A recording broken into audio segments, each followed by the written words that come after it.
the regular business meeting of the Board of Education for Monday, May 20th. If I could ask everyone to please stand and recite the Pledge of Allegiance.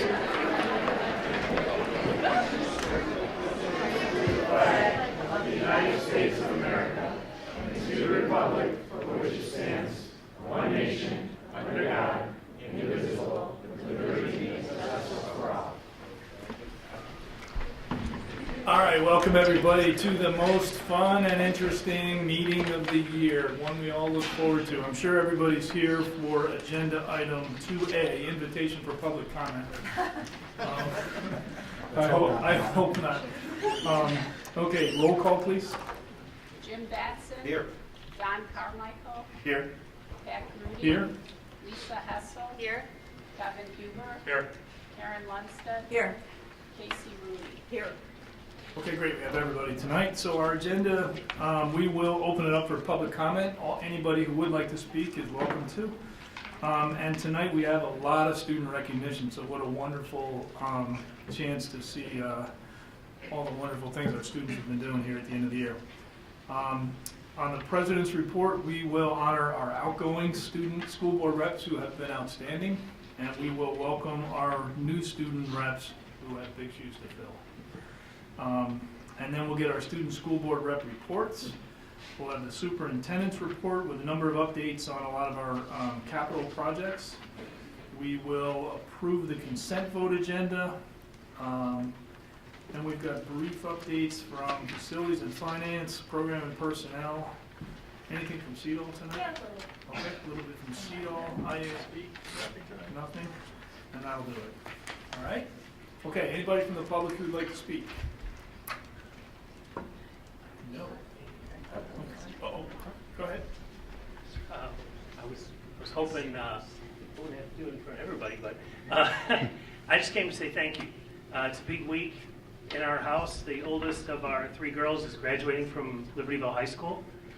And I wanted to thank the board and all the teachers and all the staff at Libertyville High School for striking the vision that you have struck and for making this experience for our family truly an amazing experience. I was listening to somebody and they quoted Martin Luther King, and they said that he was talking about church, and he said church isn't some place you come to, it's a place you go from. And it made me think of our daughter Kathleen and Libertyville High School and how proud we are to have her go from Libertyville and be a Wildcat and on to the next adventure. So thank you.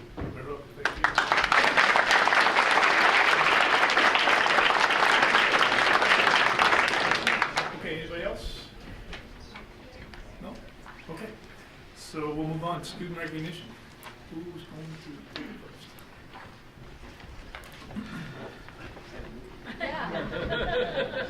Good evening, everybody. I'm John Gilliam. I'm the principal of Vernon Hills High School. Welcome tonight. What a great night to recognize so many students and their advisors and coaches. This has got to be the biggest we've seen in a couple years. That's fantastic. So we're going to move our way through close to 10 different groups tonight. Several from Vernon Hills, several from Libertyville. We'll start tonight with the Midwest Media Educators Association. They have a yearly competition. In effect, their state championships, and Vernon Hills High School was fortunate enough to place a team in first place. So I'm going to have Bo Warnbold come up and talk a little bit about that and bring his kids up.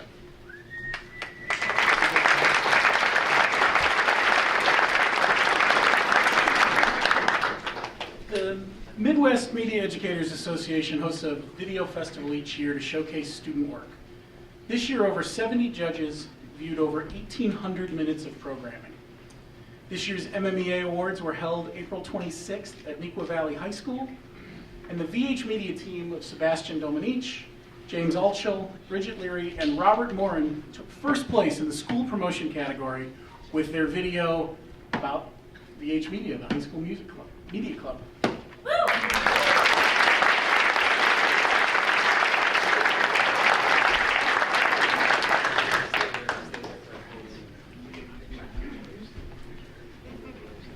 Bo, where can we see this video?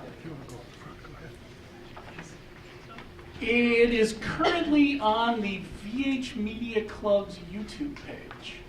Can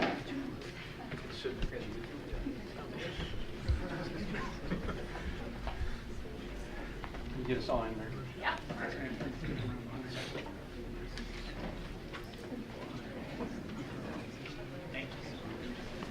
Okay, good.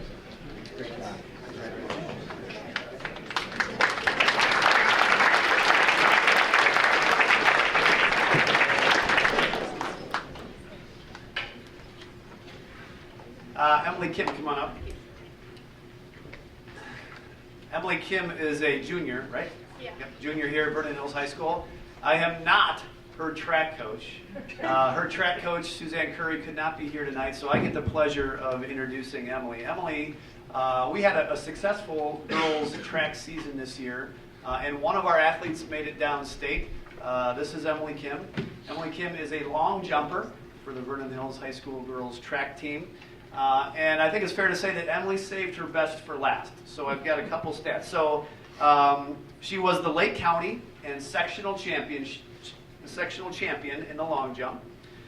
She pulled out her best when it mattered most. In the sectional meet, she jumped an amazing 18 feet 10 inches, a personal and school record. Congratulations on that. That jump sent that.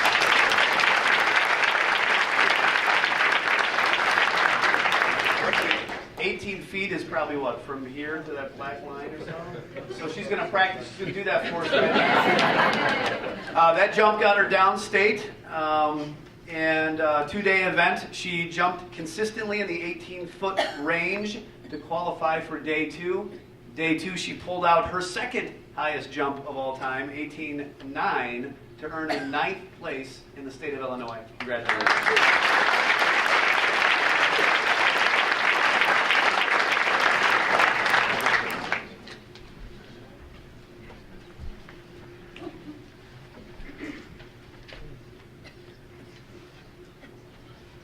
Take your time, we're not in any hurry. Great.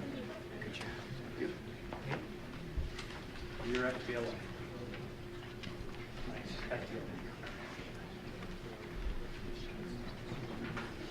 Well, good evening. I'm Tom Kalinis, the always proud principal of Libertyville High School, and I'm particularly proud this evening to introduce, as Dr. Gilliam said, many of our outstanding students, both in athletics and in our clubs and activities, and in our fine arts.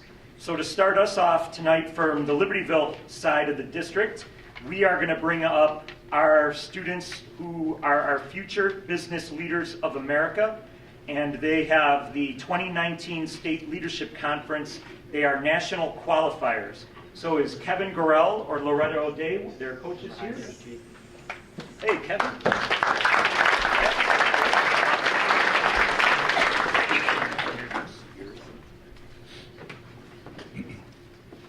So these three students, Sunetra Cannon, Conrad Stefanski, and Sophie Wetlaufer, took first place in the state of Illinois in business plan, and we will be competing in San Antonio, Texas, along with a number of VH students at the end of June, beginning of July.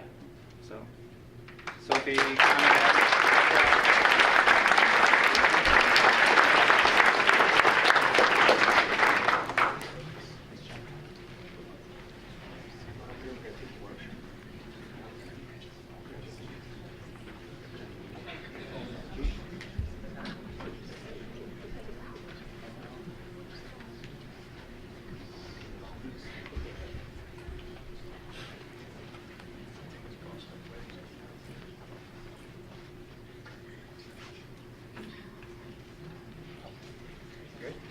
Thank you.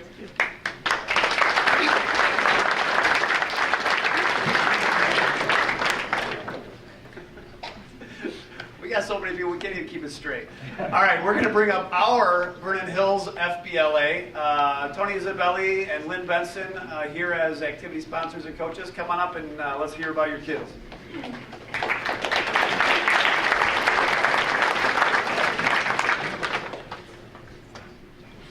I'm Lynn Lynn Benson, and this is my second year working with FBLA, and I'll just keep my comments very brief to say that it has been truly a pleasure to watch these students grow and to develop and to learn new things as they become more involved with FBLA. And I look forward to working with them as we move on to San Antonio.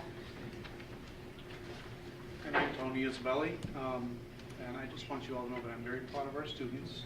They've spent countless hours working on their presentations, and I'm very proud of their achievements.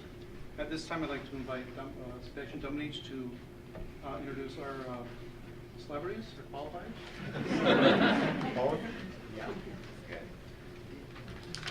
I promise the speech is not 3 pages long. I just have a list of names.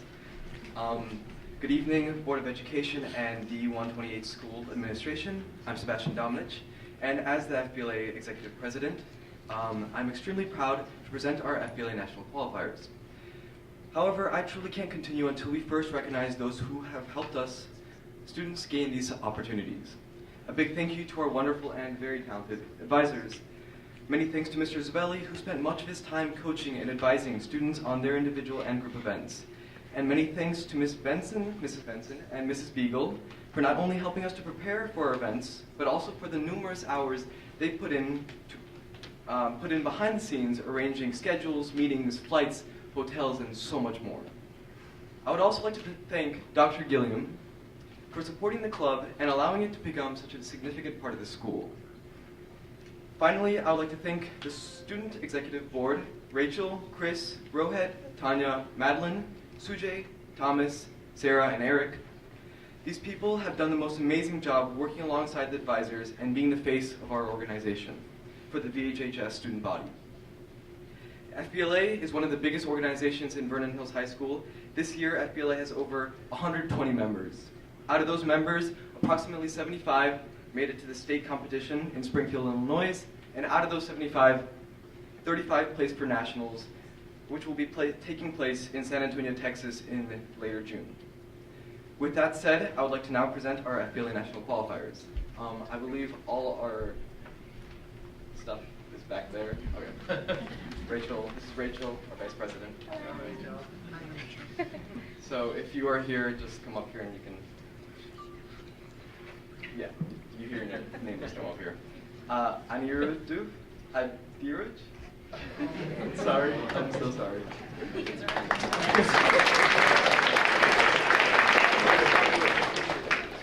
James Altschul.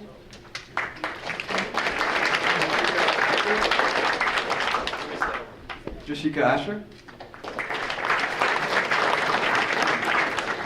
Tanya Bagardi.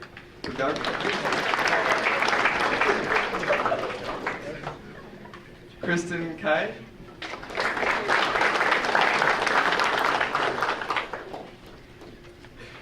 Isabel Chin.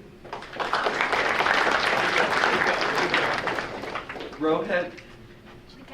Yeah.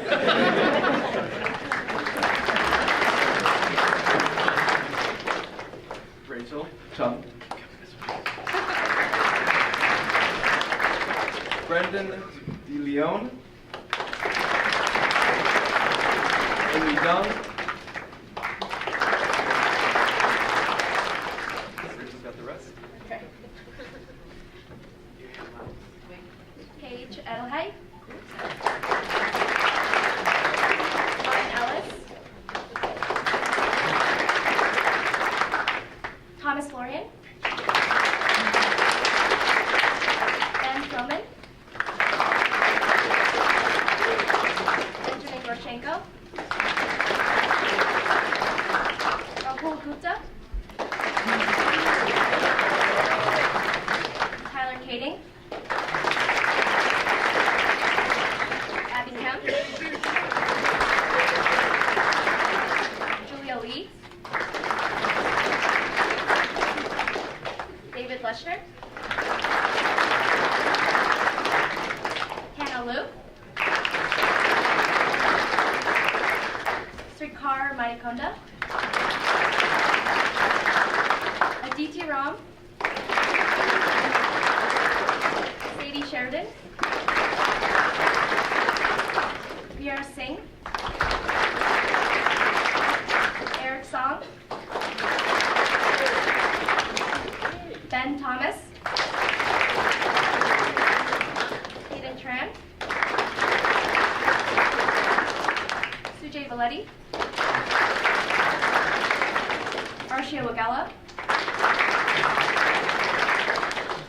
Weisblatt. Madeline Woodrow. Daniel Zhang. That's it.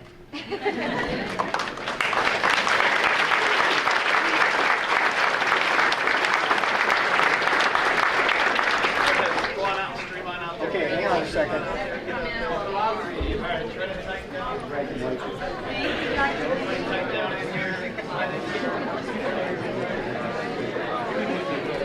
All right, Haley, can you get like What's that? It's the wrong way.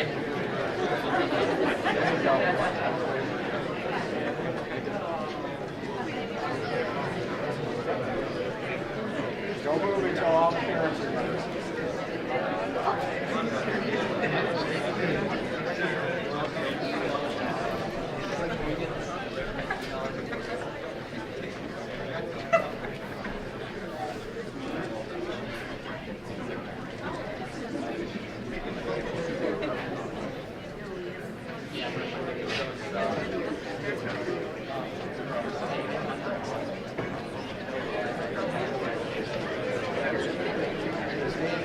And a couple more.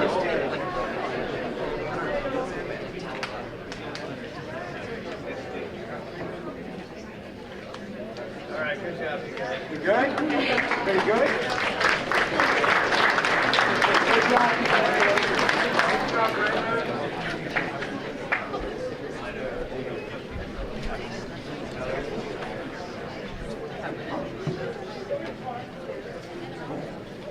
All right, Vernon Hills is going to continue with another academic competitive club. Our WISE team, or Worldwide Youth in Science and Engineering,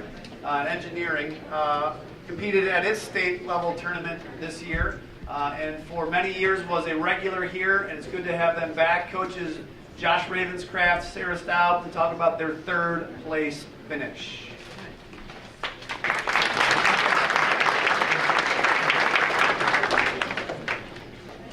So as of last June, we didn't even know WISE was still going to happen because U of I actually canceled the program. And it wasn't until a physics professor from Eastern decided somewhere late July that he was going to take it over. So it's very, very thankful for Eastern to continue this competition. We had a great year. We took first at regionals at College Lake County. We took first at sectionals here at Vernon Hills, and went and competed against, again, the top schools in our division, and had a great third place finish. We had multiple kids place in each of their events. They gave awards for the top 5. We did individually medal in each one of those events for our students. So it was quite an accomplishment for all of them. So without further ado, I will read the names of our team. Artem Arzumanov.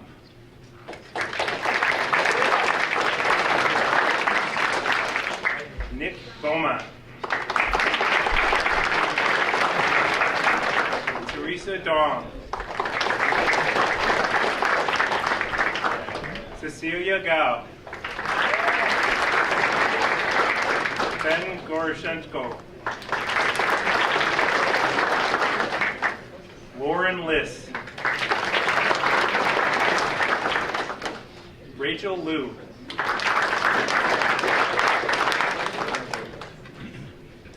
Alexa Pomerantz. Itamar Shiprin. Ria Subramanian. Tyler Tran.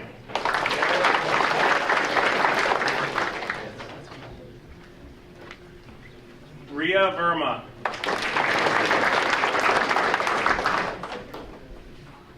Jeffrey Zhang. Alice Zhang.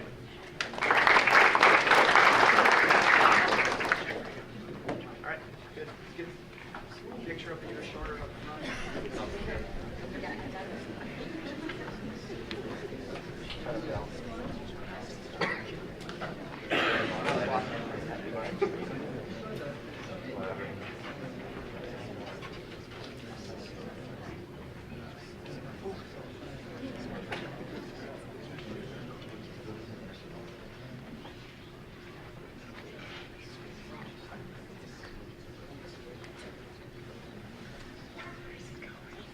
Everybody good? Okay. Congratulations.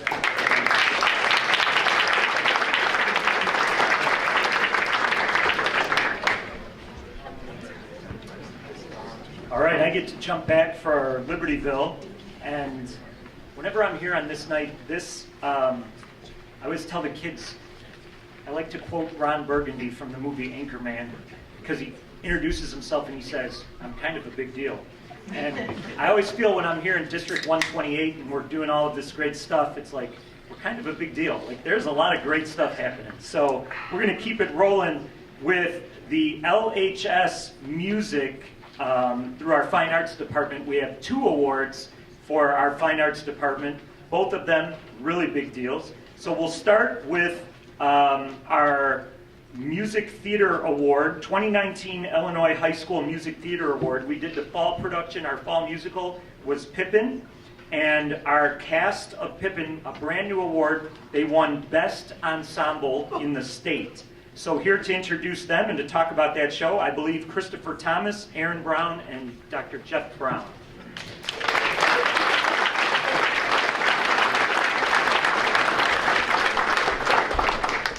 Over the past 8 years, Broadway in Chicago has hosted the Illinois High School Musical Theater Awards, and over the past 6, LHS has been fortunate enough to be nominated in every category that they offer.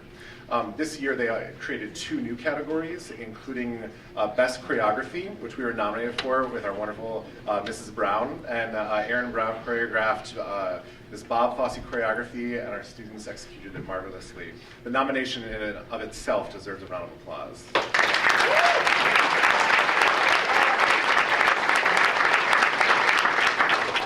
And so when I talk to the students about being nominated and what an honor that is, I say if we don't get nominated or if we don't win, then truly we know that what we're doing is good and worthwhile for us and for our community.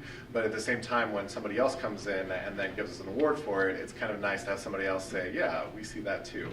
And that's definitely what it was that evening in Chicago when we won Best Ensemble. It was a brand new award this year, so we're the first recipients of it in Illinois. And we're excited to introduce these students that over the course of the musical learned magic. A magician came in, worked with them, learned magic, not only their choreography and their typical staging and acting and their singing, but then also they learned aerial artistry as well, and performed on aerial silks, and then just to raise the stakes of what they would do in a typical performance, which is what made this one so magical. So here's our list of students that are part of our ensemble, including Pavan Acharya,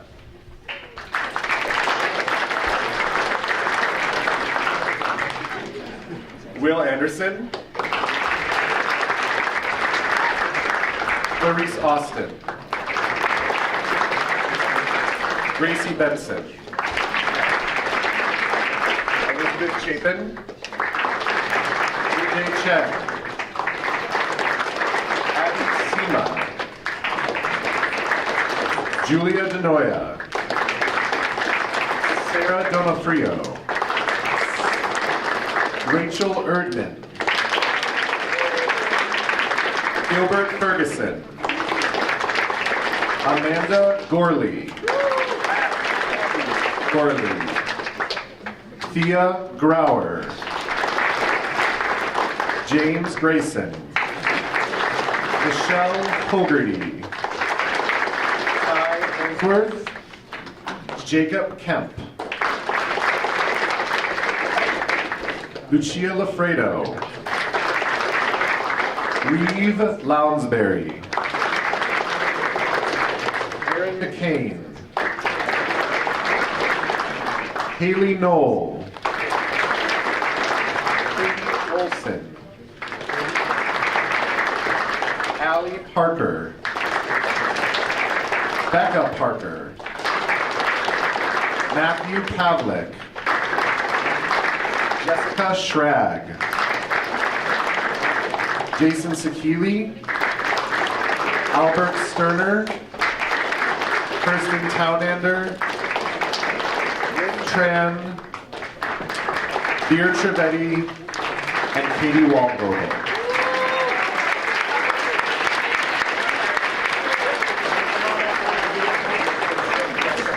Swing around this way. You guys can. sit on the other side of the podium.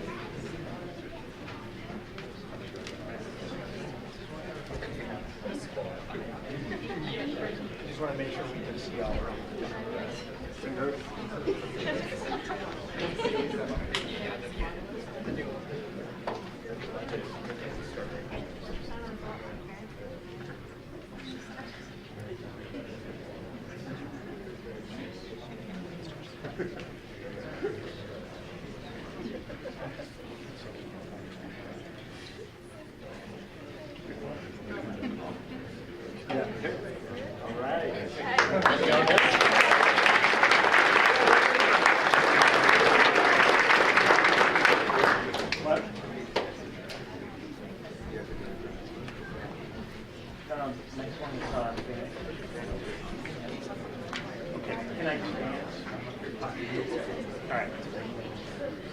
All right, we're going to keep it going with fine arts at Libertyville.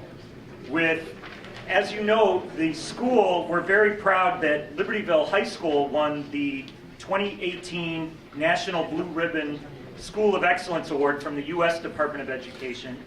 But a separate National Blue Ribbon Award of Excellence is given by the NBA, not the National Basketball Association, but the National Band Association.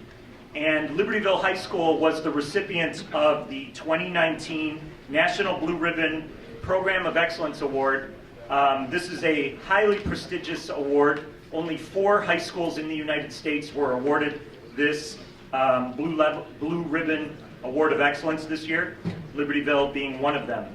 So to talk about that and to recognize some of our students who are involved in our band programs who have earned individual recognition, I have the amazing Adam Gore and Matt Carnstead, I believe, are here. Come on.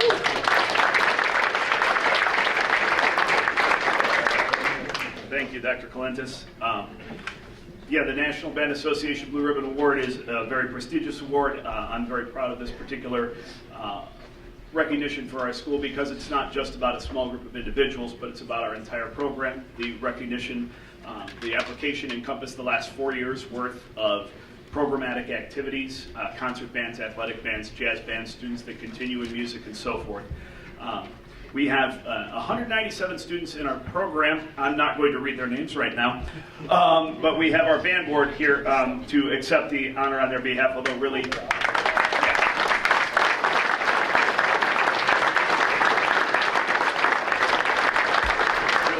it is an award for everyone that's involved in supporting the program. So we have our president, Annalisa Waddick, our vice president, David Lee, our secretary, Emma Chandler, our wind ensemble representative, Alex Tang, our symphonic winds representative, Cooper Lounsbury, our jazz bands representative, Jack Govern, and our marching wildcats representative, Chad Madalenko.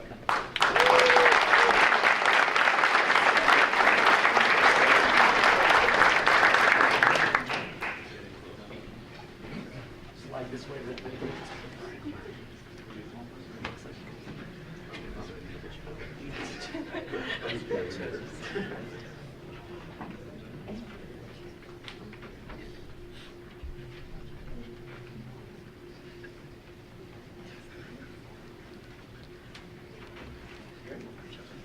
Great job.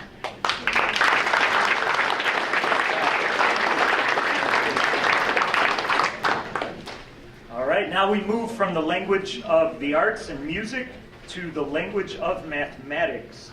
And this was a rock'em sock'em battle between Vernon Hills High School and Libertyville High School. And we're proud of both of our teams. But at the Illinois math team competition this year, Libertyville High School took 3rd place. And so, unfortunately, their coach was not able to attend this evening. So I'm going to bring up our math team and recognize them for their tremendous accomplishments.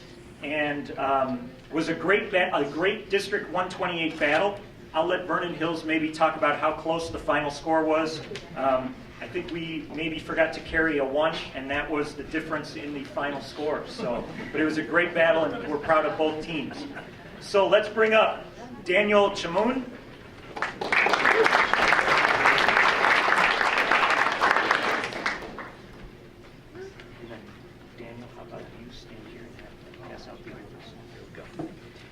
Allison Chu,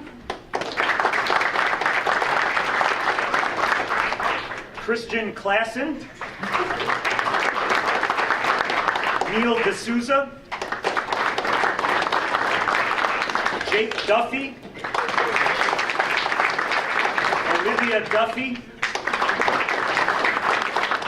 Samantha Fan, Mitch Gifford, Albert Guan, John He, Brian Hong, George Huber, Sebastian Ingino, Nathan John, Jonathan Lee Chen, Luke Markison, Emma Muscato, Molly Muscato, Desigmorth Nanir, Matthew Newberger. We'll see more of him in a minute. Nikhil Patel, Tavis Sharma, Ian Smith, Charles Stanky, Jack Starvarkos, Dylan Trott, Liam Tucker, Richard Chow, and Marilyn Yu.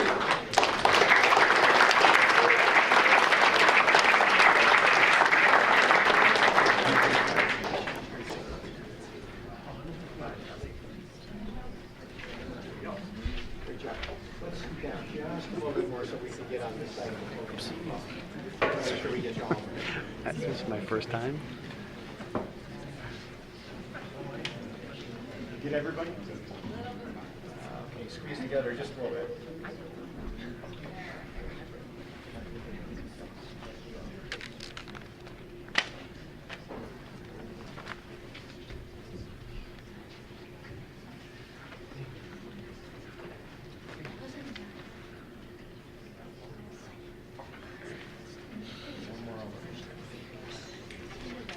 Okay, we good? All right, okay.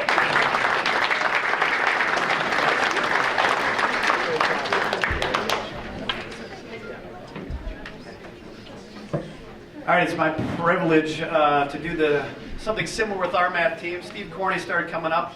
Again, the Illinois Council of Teachers of Mathematics had their state competition, and Mr. Corney is going to talk about that. Before I do, Dominic was up here talking about FBLA, and he thanked one important person, Mrs. Debbie Beagle, who is our Student Activities Director. Just step forward, Debbie.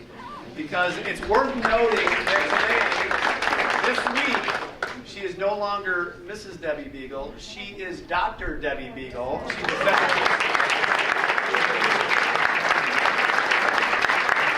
has the opportunity to recognize Mrs. Dr. Beagle. Well done. All right, Steve Corney, the math team, did a nice job. Talk about it. All right, thanks, Dr. G. My name is Steve Corney. I've been a part of the Vernon Hills Math Department for 15 years. And we also have alongside me two of our newest math teachers as well as math team coaches. Allison Chura and Alex Joe are here this evening. Oh, look at that, you got a hand. I want to tell you a little bit about some highlights. So we competed at the Stevenson Regional back in February. We won first place at that event, which was punctuated by a perfect oralist score by Alexa Pomerantz and Lisa Bamer. They scored 50 out of 50 in that event, which was huge. And that's what vaulted us into a position to compete at the state event the first weekend of May.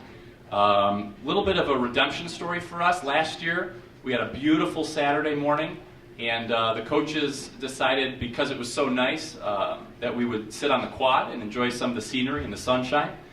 And there's this beautiful tree right by where we planted ourselves for the day that had just come into bloom, which was just, the site was just gorgeous. But what we failed to realize is that about half our team was allergic to the tree, or something in the air. And we we bought all of the Kleenex out of the Illini Union that morning. I think they were out of stock afterwards. And our kids were struggling at times just to breathe and stay focused and everything last year. So we ended up coming home with a 5th place finish last year. I think our students were a little disappointed by that, thought we probably could have done better. And so this year we decided to relocate back to the basement of the Illini Union, where there are no trees in bloom.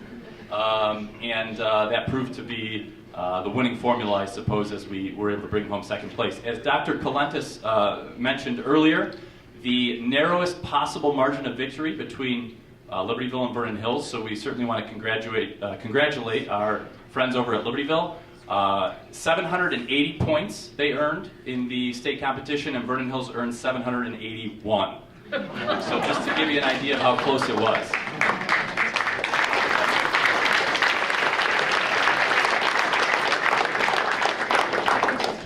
Just a couple of group team highlights I wanted to share. Our Algebra 1 team, which consists of freshmen, finished 3rd place downstate this year. Our pre-calculus team, which is a team of seniors, got 2nd.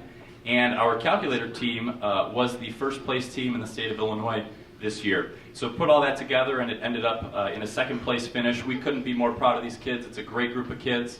Many of them came out tonight, and I'd like to introduce you to them right now. So please come forward when you hear your name. Anirudh Adiraju.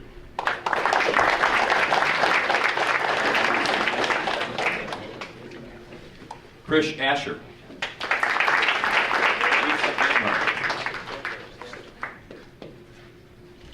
Sorry, I don't know if you heard that. Lisa Bamer. Kristen Kai. Esther Cha. Hannah Chen.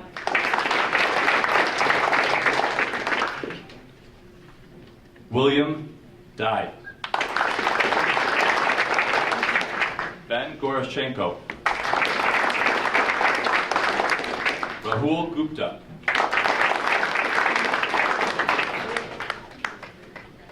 Elijah Huang. Jackie Liu. Rachel Liu. Brandon Newman. Aryav Panda. Alexa Pomerantz. Eric Song. Andrew Tikhonov. Tyler Tran. Ria Verma. Sujay Valetti. Shayna Weinstein. Alex Yu. Alice Zhang. Jeffrey Zhang. And Timmy Zhang.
All right, with our final team recognition this evening, we want to bring up our Libertyville High School boys gymnastics team. They are the first Libertyville High School boys gymnastics team to win the state championship in school history. We're so proud of them.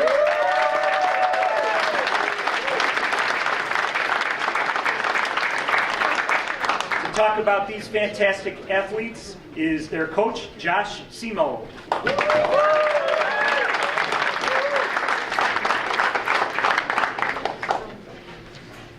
All right, thank you very much for having me here. It's quite an accomplishment this year for these guys. They put in a lot of hours and hard work during season and even during the off season. They set the precedent very early on in the season with one of the highest scores in the state, and having that target on our back throughout the whole year and keeping up that dedication inside the gym. They were able to pull in a first place victory at our conference meet, a first place victory at our sectional meet, and then eventually a first place victory for our state championship. So without further ado, our gymnastics team. We have Robert Cartwright.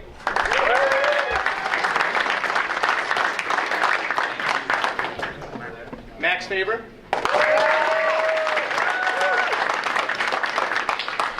Grady, Georgia.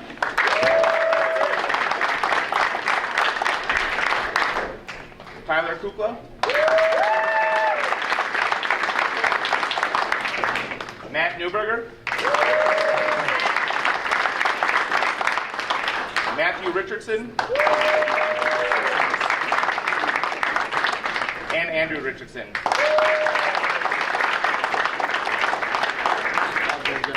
Slide over this way. Yeah, just slide straight down. Oh.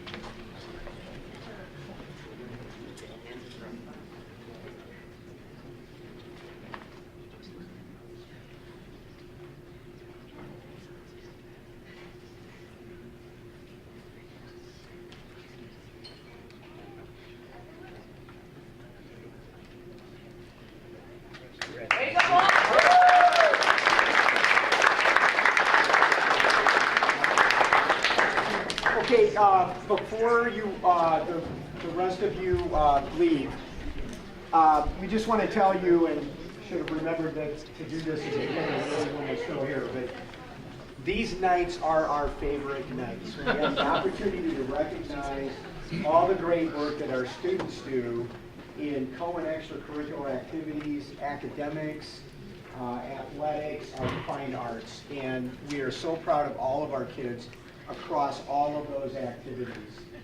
Just amazing, as you can see tonight. But we know that the young people that we saw tonight did not get there by themselves. So the old adage that it takes a whole village to raise a child is very true.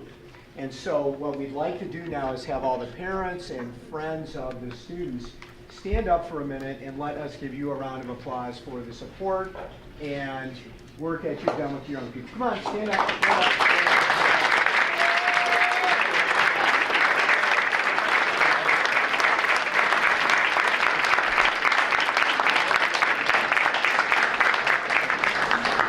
So now the biggest thing now you have a decision to make. So you can stay for the rest of the board meeting. I see a lot of enthusiasm. We appreciate that. Or you can simply exit out the door there and we'll continue the meeting. So we'll leave that up to you. But again, congratulations to everyone. Very exciting.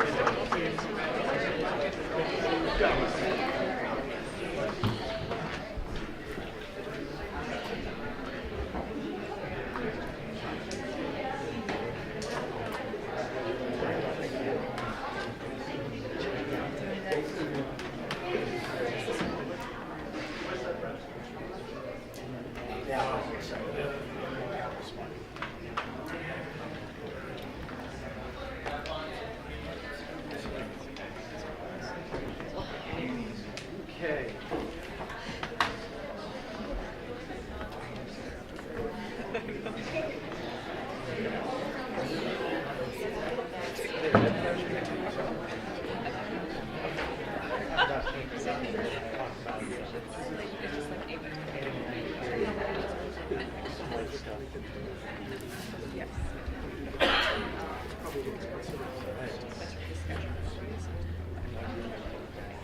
Yeah.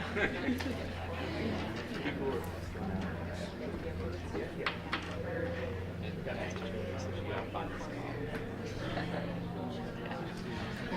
ready to go? Thank you. All right, next is the time of year where we want to recognize and honor our outgoing student school board representatives. And I really want to say to you guys, I've been doing this for a lot of years, and we've been fortunate enough to have some really good groups of people.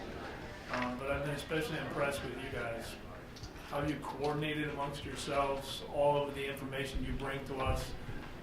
It just really adds just a tremendous perspective to everything that we do. So with everything else you got going, I really appreciate your extra time and effort to come here once a month on Monday nights. And it's got to take a lot of time to gather all that information you do. So you do a fantastic job. And I just want to tell you all how much we really appreciate it. So,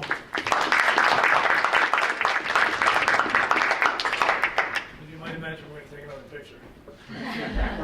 3. I'm going to do my best to get everybody's name right, but let's call up from LHS, Catherine Corliss.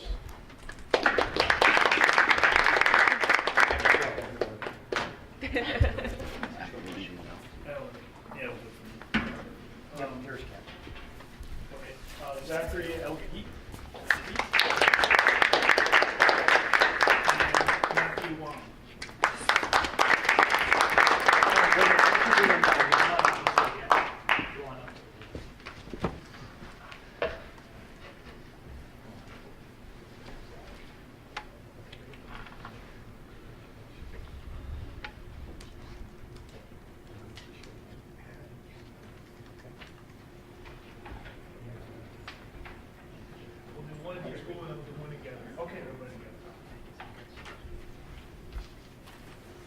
Big smiles.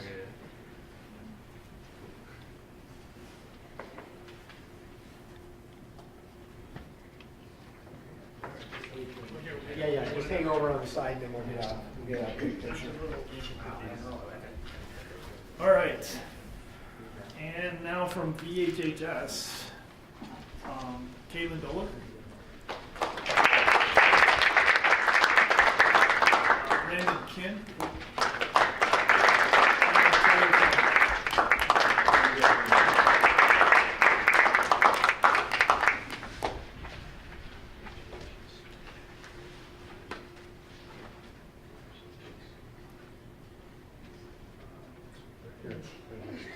Brandon, I'm sorry. We'll take the big group. Let's take the big groups, and then you guys just sit here. Oh, Hear that, Bush? so what are we going to do? Take the big group, and then they can disappear. And we'll take the small. How we organize? Line? Straight line? Okay, let's make sure we can see all of you. We're not too concerned about us.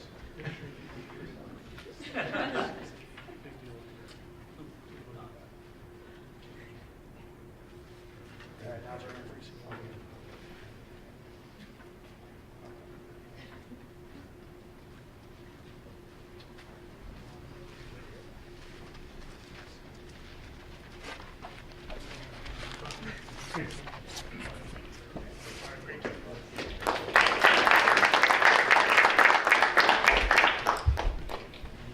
Okay, so who is doing the reports tonight? You guys or you guys? That's okay. All right. So let's recognize our new student school board representatives from Libertyville High School. Catherine Corliss. Come on back. She liked it so much she signed up again. Get away. Good, get away. Okay, and then Maja Gavrilovich. Thank you, Barry. Close. Maya. Jessica Lee.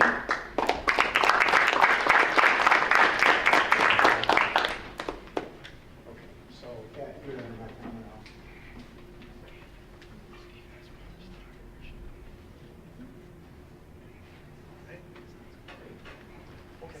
And from Vernon Hills. Let's see, we got Hala Abdulrazik. Howard Laker.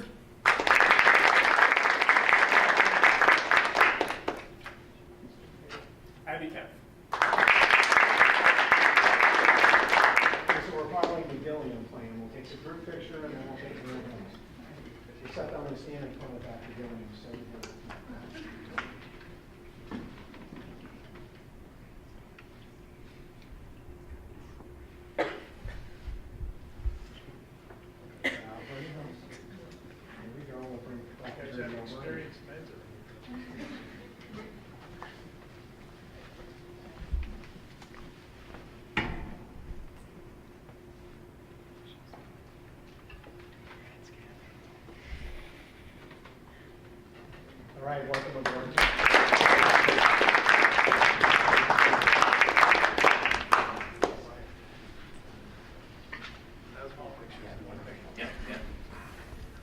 And just to add to Pat's comments with our current student board reps, they have reported out several times during the year that they visited each other. I mean, they took time out of their days. They're involved in tons of stuff and took time out of their schedules and did some cross-conversation between the two buildings and learned more about the cultures of the two buildings and compared notes when we had our monthly lunch with them, which was really just a very cool thing for us to hear their reflections on those two visits and the differences between the two schools, and it's just very cool. So that took a lot of extra effort on your part, missing some classes and scheduling that. You did that all yourself. So you've just been phenomenal board reps, and we really appreciate everything you've done on behalf of the administration as well as the board. Okay, thank you very much.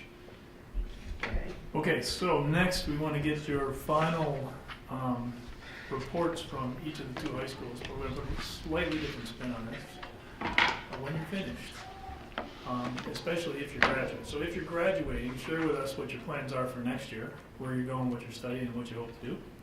If you're staying with us, let us know what your plans are for the summer.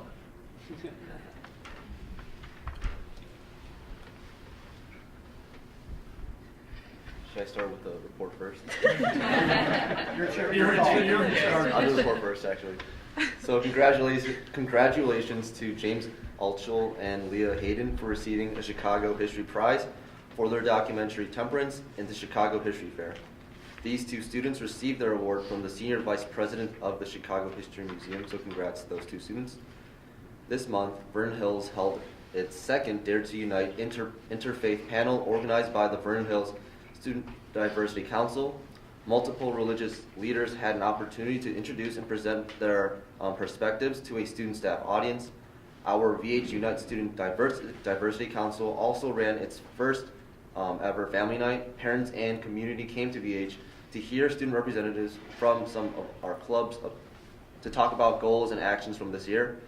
The event was a success, and we hope to see it grow in its size in upcoming years. Earlier this May, Vernon Hills sophomore literature classes organized its annual activism fair.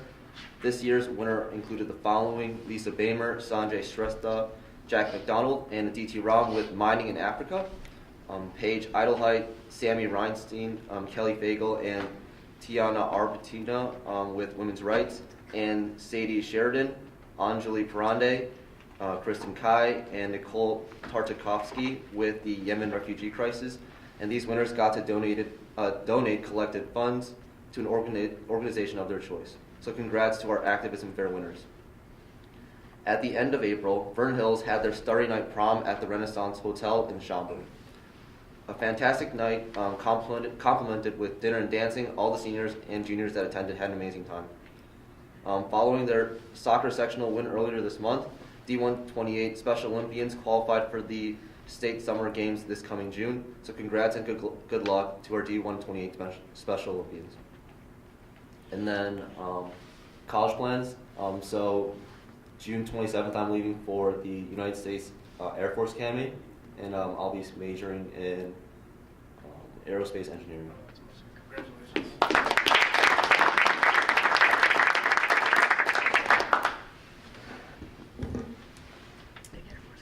Congrats to the math team who recently finished second in state, as we heard earlier. It's an amazing accomplishment for the team.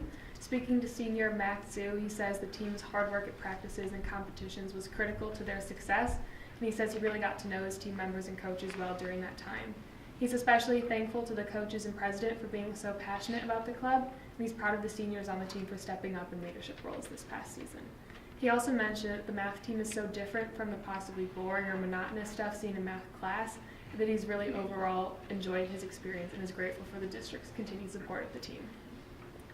Congratulations also to Caitlin Brennan, who has received a Coca-Cola Scholars Foundation scholarship. The award commends students who are committed to leadership, action, and service, all of which Katie has shown extreme dedication towards. She's put in so much hard work over the past few years and has taken her experiences and put them to use. Her writing and activism is incredible, and with her commendable character and work ethic, she's clearly well deserving of the scholarship. So congrats to Katie and best of luck to her in her future. Recently, VHHS put on its Student Art Show of 2019. It was an amazing experience, and students loved getting to see the incredible artwork as they passed through the foyer during the school day too. Speaking to senior Sneha Akarati, who also helped paint a few murals for VHHS last summer, she says this year was definitely the strongest art show from her 4 years here. She praised the presentation of the AP boards for demonstrating the strengths and unique qualities of each student in their personal styles, and she commends the studio classes for producing such strong and unique pieces. She suggests that it would be amazing to have more performances like those done for Arts in Action last year because she believes it invites different types of arts and attracts a wider audience, but overall the show is a fantastic success. In sports news, congrats to Hunter Matuch and Tyler Gonzalez, who qualified for the IHSA state competition for boys track and field. Hunter qualified in the discus throw and Tyler qualified in the 400-meter dash. This only adds to the list of accomplishments for these two athletes, and we wish them the best of luck as they compete in the state meet this weekend. Also, congrats to the rest of the boys team on a great season. Regarding girls track and field, as we heard earlier, Emily Kim recently competed in the IHSA girls track and field state meet this past weekend. Again, she finished 9th in the state in long jump, which earns her all-state honors, which is an incredible accomplishment for her. Congrats to the team overall, who were CSL champs, and after a great season are looking forward to next year as well. Finally, congrats to our girls soccer team, who has recently earned the title of regional champs. It is an amazing accomplishment for the team, who has officially won regionals for the past 3 consecutive years. Senior Ryan Schofield says it was really special for the team, who had been having some problems scoring and didn't go in with the greatest record, to be able to bounce back and get back on track moving into the postseason. She says being underdogs, it was a really cool feeling to win, so congrats and best of luck in the rest of the postseason. And then for college, I'll be attending Vanderbilt University in Nashville, majoring in medicine, health, and society. It's Wow. all one major, and then minoring in Spanish and psychology.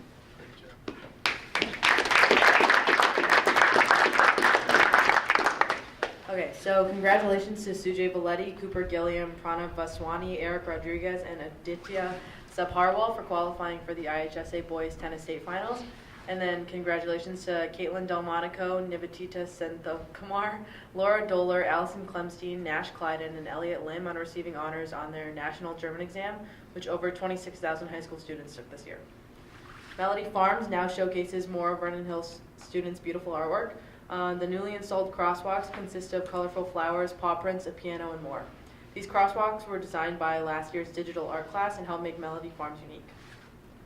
So today, Vernon Hills held its annual honors assembly to honor its successful seniors. This year, Vernon Hills presented a multitude of scholarships and awards to a variety of students. Vernon Hills recognized 108 honor graduates this year and awarded many students for excellence in different subjects and departments. Kaden Tran and Hala Abdalrazek were the student readers at this assembly. This year, Vernon Hills will be losing 4 amazing teachers and other members of staff. Mr. Baumgars has taught for 33 years for multiple levels of biology. Mrs. Nora has taught for 17 years, and 16 of those years have been here at VHHS. She's taught many different English classes, but is most known for teaching freshman literature and AP literature. Mr. Munkin has been teaching in this district since 1986 and currently teaches geometry and algebra 2. Mr. Baxter has taught auto, woods, and other CTE classes for 15 years at Vernon Hills, and he is a favorite among students in that area and has built the program from the ground up. Thank you to these teachers for making Vernon Hills a better place. Congratulations to the new board representatives, Hala, Abby, and Ella, for the 2019-2020 school year. We look forward to you continuing our work next year. And we would like to take these final moments to thank the board for such an amazing opportunity. We would like to wish both the board and our newly selected board reps best of luck in the future. And then for future plans, I'll be attending Emory University down in Atlanta, and I think I'll be majoring in anthropology, but on the pre-dental track.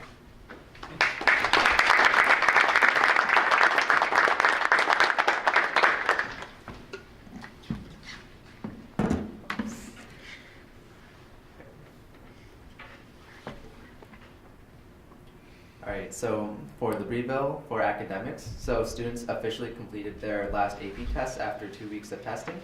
While testing may not be our favorite thing to do, we are thankful for the opportunity to take them, as they can provide valuable college credit. Many students now have the opportunity to exempt out of finals as a result of taking these tests, which will prove to be a welcome break in the upcoming week. Seniors, on the other hand, do not have to take any finals, provided that they have an A in the class. Everyone is looking forward to finishing up all their tests this week, and we want to wish best of luck to everyone taking finals. In addition to AP testing, there was also the Physics Bowl. First-year AP Physics students at LHS competed in Division I and received first place in our region, 11th place in the United States, and 45th out of 553 teams worldwide. The Division I team was composed of John He, Bailey Latka, Declan Olsen, Ryan Kriegbaum, and Samantha Fan. Individually, junior John He and senior Bailey Latka received the highest and second highest individual score in our region, respectively.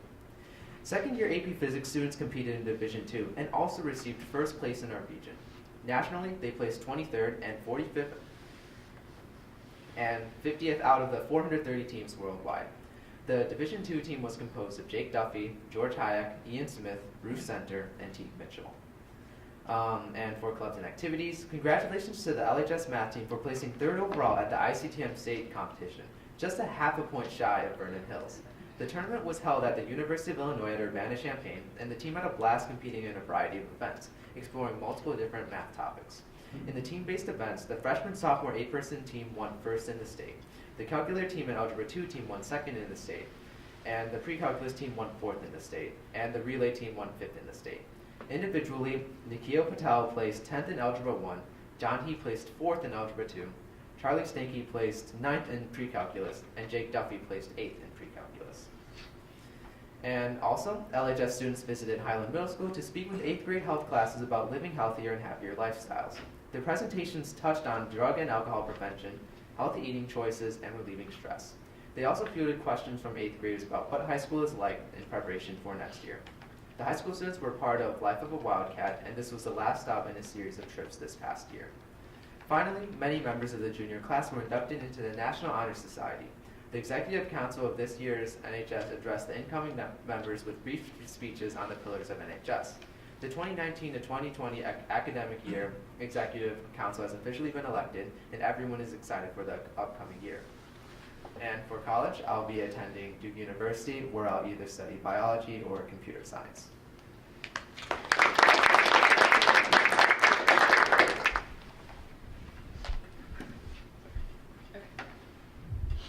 So to move on to fine arts, we again want to extend a huge congratulations to our theater department for their being named the best ensemble for the musical Pippin. We are so proud of all those who were involved in the department for this huge honor, and also want to bring attention to the students' graciousness who were involved in the production for seeing all their hard work pay off. The Orchesis Dance Ensemble had its annual showcase 2 weeks ago. This year's theme was Move the World, which hopes to use dance to change the world. It featured a piece from guest choreographer from the Giordano Dance Company, Ryan Galloway, and all the dancers did amazing. The LHS choirs had their annual cabaret concert with the theme of Disney this year. It featured many different songs ranging from musicals to today's top hits. As always, the concert was a very lively event, and we're glad to see that they, again, pulled off an amazing show. The orchestra and band recently had a concert, and it was a huge success. The ensembles performed exceptionally, and we also want to highlight 3 students who performed their senior concertos: Jonathan Lee, David Lee, and Carter Smith. The theater department held its end-of-the-year banquet to celebrate all of their adventures and successes over the course of this past year. The heads of the theater department, Mr. Thomas and Mr. Hawley, announced the themes of the shows next year, which will be encompassed by the theme, Be Not Afraid of Greatness. So we are very excited to see what that may hold in store. On May 9th and 10th, LHS held its annual student art show. Student work sprawled across the gym and over its walls, and it attracted a pretty steady stream of people throughout the days. It's exceptional to see the talent that our school has in its art classes, both the studio arts and the AP arts, and we're really grateful that we get the chance to highlight our students' talents in this way. To move on to athletics, we again want to give a huge congratulations to the boys gymnastics team for winning state. They traveled down to the Hoffman Estates on May 10th, where they won, taking first place, as we all know. They edged out the second place Niles North by a score of 159.15 to 158.65. So it was a very close competition. And senior Matthew Richardson placed second in the all-around competition. Senior Max Faber also had a huge impact on the team's victory as he finished 14th overall. So again, it's the first boys gymnastics state championship in the school's history, and we're so proud of their amazing victory. And to move on to badminton, 4 people on the LHS badminton team qualified to go to the state tournament, which was held at the Eastern Illinois University. It was a great way to finish up the season, and we also want to highlight Kathleen Jin, a sophomore, who wound up ranking in the top 12 in the state tournament. So for a few school ongoings, we want to bring attention to the issue of asbestos, which you may or may not be aware of. So over the course of the past few months, a few locations around the school have been identified to have asbestos. A Spanish classroom, the library classroom, and potentially a staff office are 3 of those places. Teachers have been really flexible and accommodating with this, so classes have been able to continue smoothly by moving to new places like the innovation rooms. So one of the juniors who was in a Spanish class stated, "I honestly really like the innovation room, but it is harder to maintain control of the class since it's more of a relaxed environment." So despite some of the challenges that this obvious inconvenience may bring, we're just really grateful that that those classes were able to continue as they otherwise would have. And so regarding future plans, I am honored to announce that I'll be attending Libertyville High School for 1 more year, senior year. Regarding summer plans, I'll be interning for Congressman Schneider's campaign, and I'll also be helping out at a judge's office in the city of in Chicago, where I'll get the chance to get a little bit of exposure to court cases, and we'll also be doing 2 trips with my church. Yeah.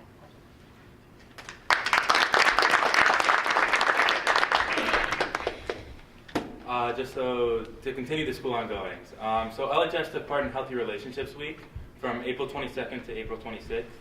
The week consisted of activities designed to bring awareness to the relationships one has with oneself, friends, significant others, family, and community.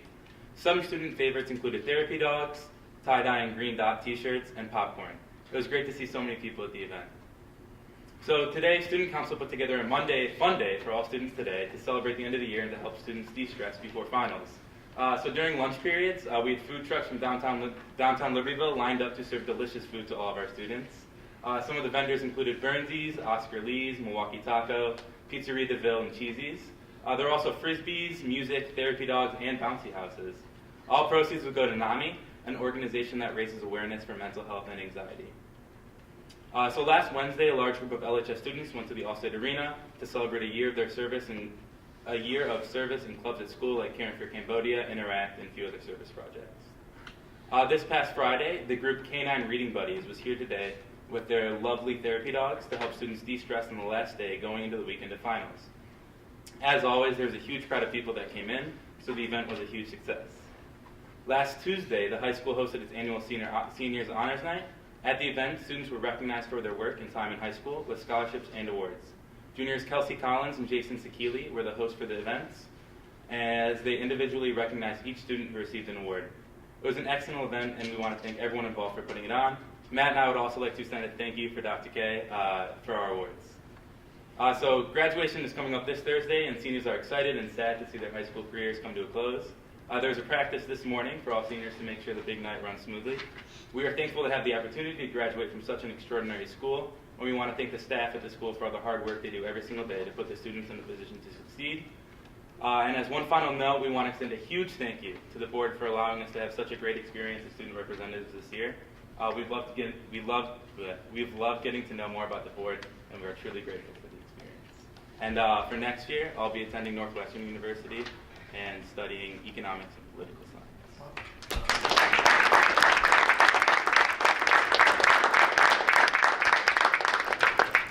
All right, so I got to admit, listening to that, I don't know what I can add. You guys have just been unbelievable, and I wish you the very, very best. I will not be able to make the Vernon Hills graduation. The only bad thing for our early start and early finish these days is we have to have graduation on the same night. So I did Vernon Hills last year. I'll be at Libertyville this year. So to all of you, I'll give you a sneak preview on LHS. Okay, my challenge to all of you is to be daring as you go forward. Okay, and I know, we say that. And we print it up on things and all that, but what's really cool to me is actually I believe we're living it.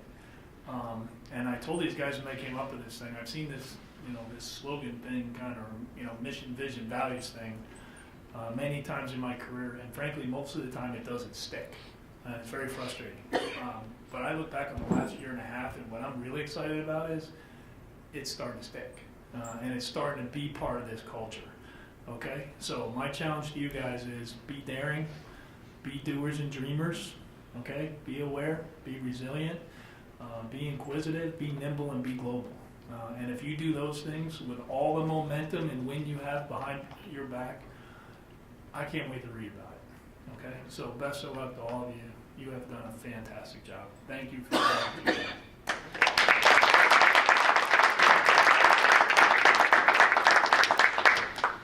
I'd like to say make us proud, but you already have. Okay, so. Okay. Good luck with topping that, by the way. I'm done. Hey, actually, there are a few more things, believe it or not. All right, so superintendent's report. All right, we've hit the great majority of good news between the earlier presentation and the students. Just a few more things that are good news for the month of May. Community High School District 128 is proud to announce that U.S. News and World Report Best High Schools 2019 has ranked Libertyville and Vernon Hills High Schools among the best U.S. and Illinois high schools. The U.S. News Best High School rankings include data on more than 23,000 public high schools in 50 states and the District of Columbia. Of those schools, 17,245 are ranked based on 6 factors on their performance on state assessments and how well they prepare students for college. In addition to being named in the top 25 schools in Illinois, LHS and VHHS were also ranked among the nation's top 450 high schools. Again, that's out of 23,000 high schools in the United States. They were also named among the nation's top 250 STEM schools, which were selected from the nation's top 500 high schools. So that's really great news, and the entire 128 community should celebrate that continued success. The following VHHS students were named May Cougar Class Act Award recipients: Alexa Pomerantz, Lydia Candocia, Natalie Palafox, Donnelly Black, Shay Neary, Jacob Gervis, Parker Engelmere, Evan Zuro, Aiden O'Flaherty, Carlos Aguilar, Alexander Nieves, and Maxwell Gordon, and Leah Pellick. So congratulations to them. The following LHS students were named May True Wildcats: Bobby Calieris, Veronica Bond, Andrew Harvey, Ella Bafico, Cameron Giles, Dragan Martinoff, Jacob Kemp, Joseph Mahler, Jack Bonamarte, Matt Harvey, Grace Bonjour, and Calista Dunworth. So congratulations to them. With hard-fought wins over SRN, SLC, and Hersey High School, the District 128 Storm won its May 4th sectional held at Harlem High School in Mackenzie Park. The team is now qualified for the state summer games in Bloomington, and we heard a little bit about that earlier this evening at the Special Olympics annual award ceremony downstairs. VHHS juniors James Altschul and Leah Hayden received a Chicago History Prize for their documentary film Temperance at the finalist award ceremony of the Chicago Metro History Fair. The ceremony was held April 28th at the Chicago History Museum. James and Leah are both students in Pam Dirk's AP U.S. History class. District 128 celebrated its recipients of honors at the annual Illinois chapter of the National School Public Relations Association Distinguished Service Awards Luncheon on May 10th. Those receiving honors were LHS Parent Cats President Joy Bach, Award of Excellence in the Parent category; Peggy Cope, VHHS Data Processing Specialist, Award of Merit in the Support Staff category; and the D128 Transition Coordinators, Stephanie Heinrichs from LHS and Liz Wiederzak from VHHS in the Team category. The Distinguished Service Awards recognize those who make a difference in their school communities by helping to promote public education and enhance its programs and services. Nominees are evaluated on their ability to support or improve understanding and communication in the school district and foster cooperative partnerships between the school and community and strengthen the overall support for education by stakeholders. And once again, Mary has been very involved in INSTRA for a long period of time. It's very well regarded. not surprisingly by her peers, and Mary really coordinates our nomination efforts here. So congratulations to all of our stakeholders. And lastly, I think tonight, LHS art students participated in the annual NSC Art Show hosted by Zion Benton High School on April 24th. The LHS 10 Best of Show winners were Avery Vane in acrylic painting, Reed Hojek, acrylic marker drawing, Kat Corliss, acrylic palette knife painting, Mary Wetterling, mixed media paint swatch portrait, Kelly Collins, acrylic marker drawing, Anna Giardina, digital photo, Taylor Petz, 3D ceramic teapot, Jackie Vu, Raku, ceramic vessels, Lindsay Archibald, etching with Aquatent, Alexis DeLongchamp, digital photo, and Malika Lukic, artist choice, jewelry metalsmithing. Malika's award was chosen by the workshop artist as an exemplary piece distinguished from the rest of the pieces in the program. So congratulations to all of those students. Excuse me. Next on the agenda, the superintendent's report is our monthly LHS pool parking update, so I'm going to turn it over to Dan and Mark at this point. Is anybody at finals? Oh yeah, you guys, I'm sorry, you can all go. Thank you. We missed our cue tonight, thank you.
Pool update. Things are moving forward around the pool. We're working on finishes, ceiling grid work, electrical work, floor finishes, tiles in the locker rooms. We'll be starting floor finish in the washrooms out in the hallway. So painting. So a lot of the things near the end of the job are going in. The lighting in the pool area is up in operation. So things are moving along at a good pace and coming together. Question for you. So, and this might be for Dan as well, looking at the costs through April, specifically just kind of focusing on the trades, the trade cost per se, it's at 63%. So that tells me potentially one of maybe three things. They haven't billed us yet, they've been currently working and haven't billed us, or we're going to be under budget, or I can't remember the number three thing, but that notwithstanding, can you just kind of give us an update what's going on with, where the work hasn't been done yet, and so we're going to be kind of maybe our end of spring, June timeframe may not be realistic anymore. So maybe there's a fourth too, by the way, but yes, essentially, so we've been noticing that too. So really to finish with the track and the spending, you'd be expecting we'd be clipping at about 1.5 million a month, and we've been really at or just below $1 million the last few months. And we talked about that with Gilbane recently. And the sense is right now largely that's due to contractors just not submitting for payment. So there's always a lag between when they submit them to Gilbane and when Gilbane gives it to us. Then when we pay it, then they pay it back. So we always hold 10% for retainage anyways on every contract until really final closeout. So there's always going to be 10%, so call it $2 million is always just going to be there until the very end to pay everything out once we're at closeout. But yeah, we're still on track certainly in terms of our construction schedule. But you're right, the billing isn't really tracking along, and the best sense from Gilbane was it's the contractors not submitting for payment, which you would imagine they would want to get paid. They will eventually. All right, so we're on budget and we're on time. Yeah. Good, thanks.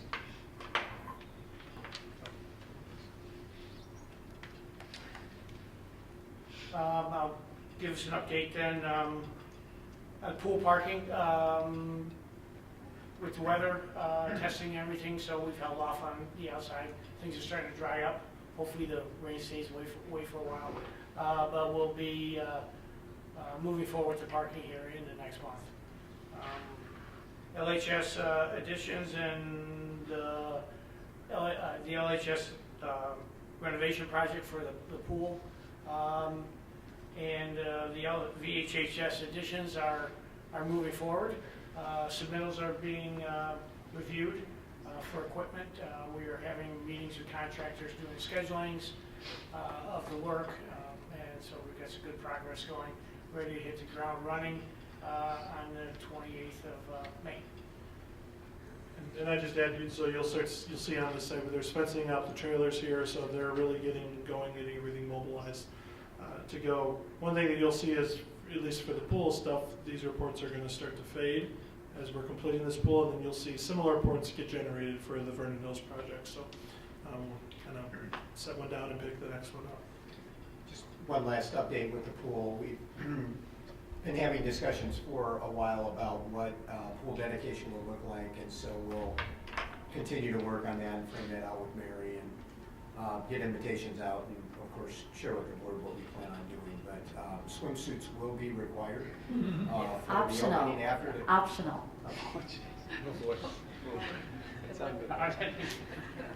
Okay, so Yeah, moving on. Yeah. Thank you. Let's move on.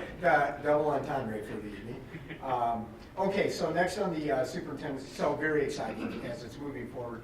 And just for the public, as part of our board committee meetings last week in FNF, which is now facilities, finance, and property, the board and anybody else who wanted to took a tour of the pool last week, and it's pretty astounding from the tour that we took a couple of months ago and the progress that we've made. So I think the entire community is going to be very impressed by the work that was done in planning and the final product that we get. It's very, very exciting.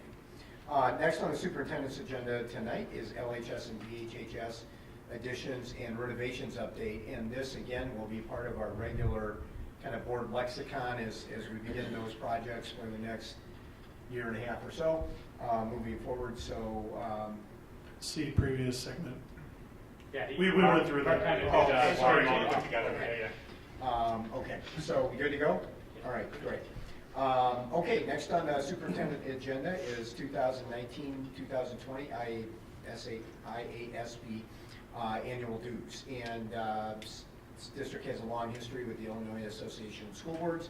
So, of course, we are recommending that we renew our dues with that organization, and Jim has been our kind of direct representative, always welcomes others to join him in that regard. So, Pat, we would be looking for a motion to accept that recommendation.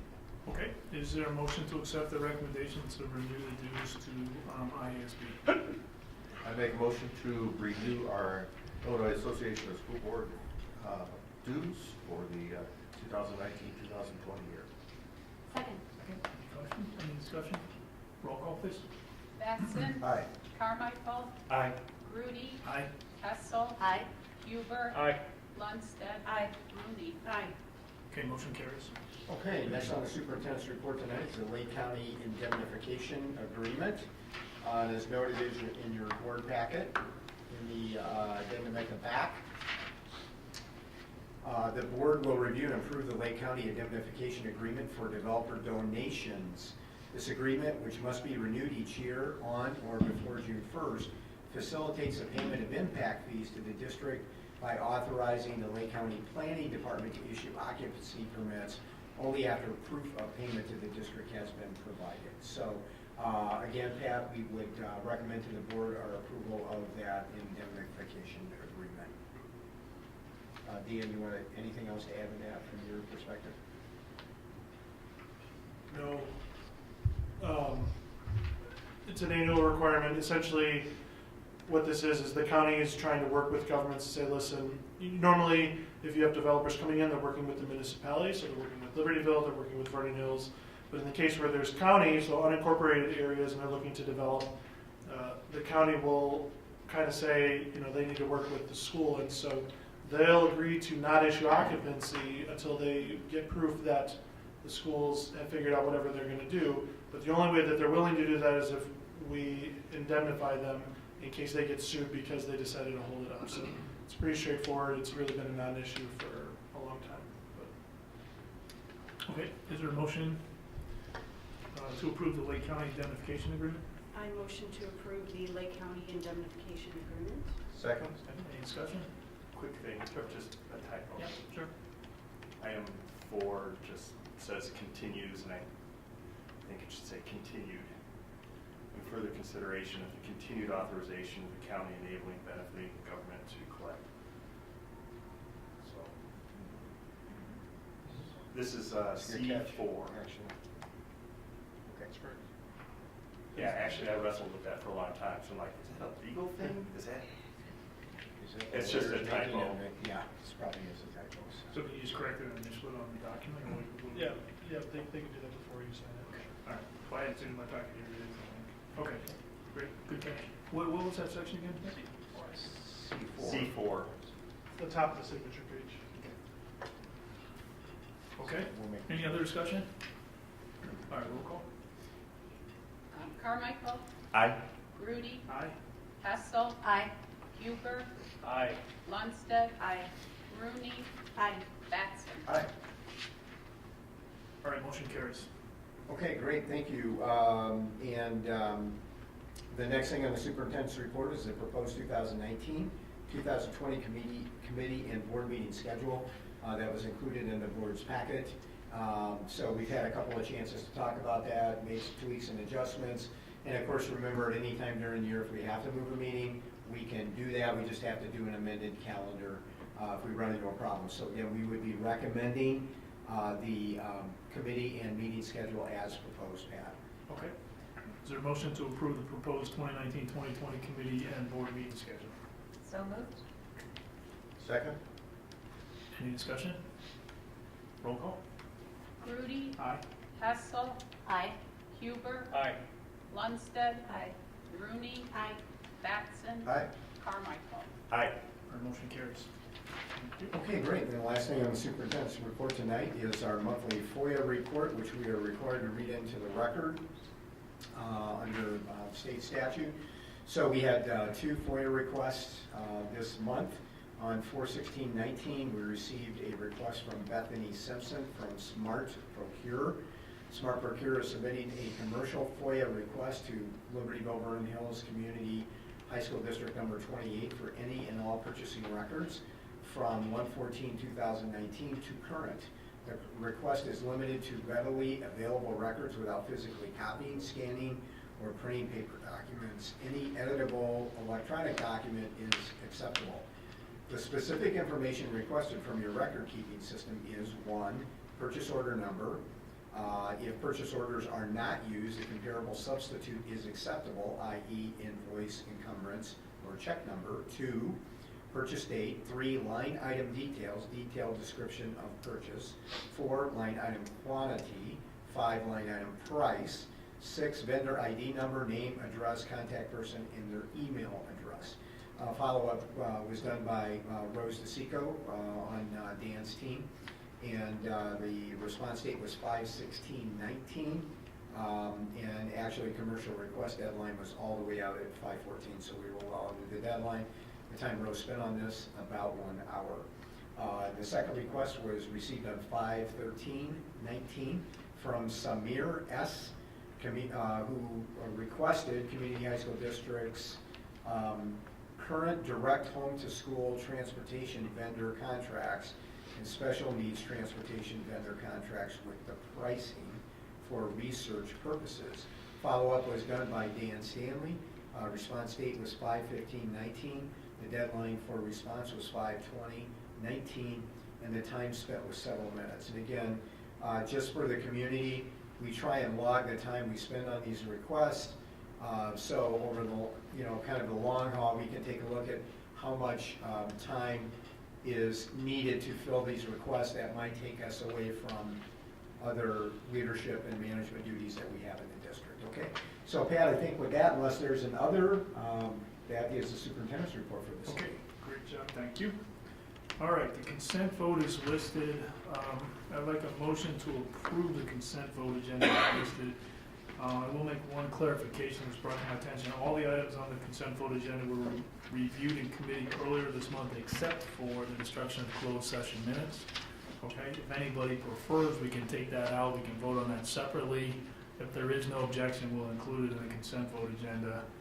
Those closed session minutes were included in your packet for your review.